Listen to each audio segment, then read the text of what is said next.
فتاوی رضویہ شریف میں جو اعلیٰ حضرت رحمۃ اللہ علیہ سے سوال کیا گیا، یہ 27ویں جلد کا صفحہ نمبر 93 ہے۔ جس سمت آ گئے ہو سکے بٹھا دیے ہیں، یعنی بلا وجہ نہیں، یعنی شریعت کے جس پہلو میں بھی تمہیں الجھن محسوس ہوگی تو اعلیٰ حضرت وہاں کی سلجھن کا اہتمام پہلے سے کر چکے ہوں۔ زلزلہ آنے کا کیا باعث ہے؟ مختصر جواب میں، یعنی پہلے بالکل مختصر جواب تاکہ خلاصہ تو سمجھ میں آ جائے آسان سا، آگے پھر تفصیل تو بڑے بڑے علماء اور بڑے بڑے فلاسفہ کے لحاظ سے اس کی وضاحتیں ہیں۔ الجواب، اصلی باعث آدمیوں کے گناہ ہیں، اصلی باعث آدمیوں کے گناہ ہیں، یعنی یہ ہے کہ اللہ اس کو جنبش دیتا ہے، اور اللہ کیوں دیتا ہے کہ جب زمین پر گناہ ہوتے ہیں تو اللہ کی طرف سے جس کے ذمے اللہ نے یہ لگایا ہوا ہے اس نے جنبش دینی ہے، جس جگہ رب نے کہنا ہے کہ یہاں تو جنبش دے، اس نے وہاں سے اس کو جنبش دینی ہے۔ اصل باعث آدمیوں کے گناہ ہیں، اور زلزلہ پیدا یوں ہوتا ہے کہ ایک پہاڑ تمام زمین کو محیط ہے، یعنی اتنا وہ بڑا پہاڑ، آگے اس کا ذکر آئے گا، اس کا نام کوہ قاف ہے۔ محیط یہ ہے کہ ساری زمین اس کے درمیان ہے، وہ ارد گرد ہے ساری زمین کے، زمین اس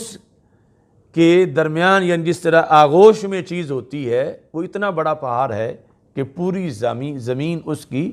آغوش میں ہے، وہ محیط ہے اس زمین کے لیے۔ اور اس کے ریشے، یعنی جس طرح یہ باقاعدہ اب جدید سائنس نے بھی آ کر اس نظریے کو مانا کہ یہ پہاڑ جو ہوتے ہیں یہ زمین پر کیسے لگائے گئے ہیں، تو اعلیٰ حضرت رحمۃ اللہ علیہ نے یہ نظریہ بیان کیا تھا کہ جس طرح زمین پہ درخت لگتا ہے تو اس میں یہ نہیں کہ زمین کے اوپر تھوڑا سا ہے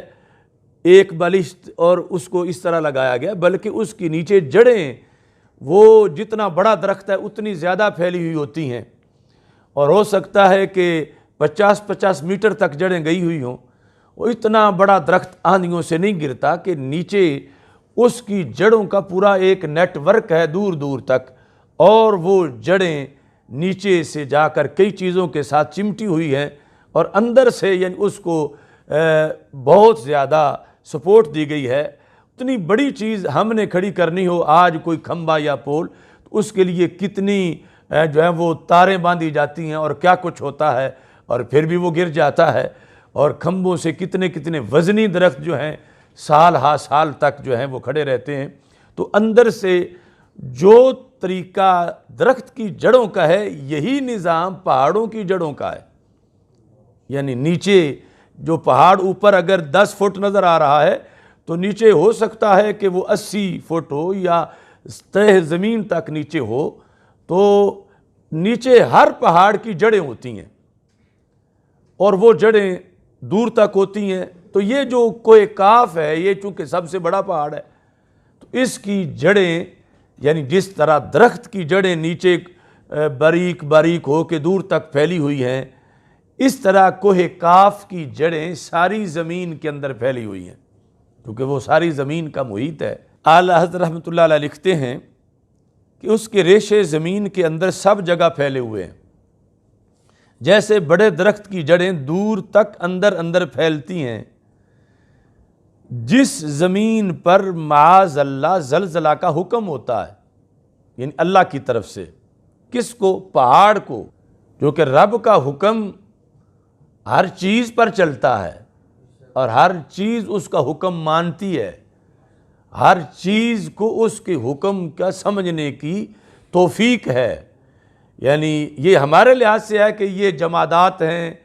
یہ پہاڑ ہیں، یہ ہم بولیں گے تو نہیں سنیں گے، لیکن رب کا حکم ہر چیز مانتی ہے جب اللہ تعالیٰ کی طرف سے جو حکم ہوتا ہے۔ یعنی جب زمین کو حکم ہوتا ہے تو سمٹ جاتی ہے، جب زمین کو حکم ہوتا ہے کہ پھیل جا تو وہ پھیل جاتی ہے، اور جب حکم یہ ہوتا ہے کہ یوں سمٹنا ہے کہ اوپر جو کچھ ہے اس کو گرنے نہیں دینا تو پھر یوں سمٹ جاتی ہے،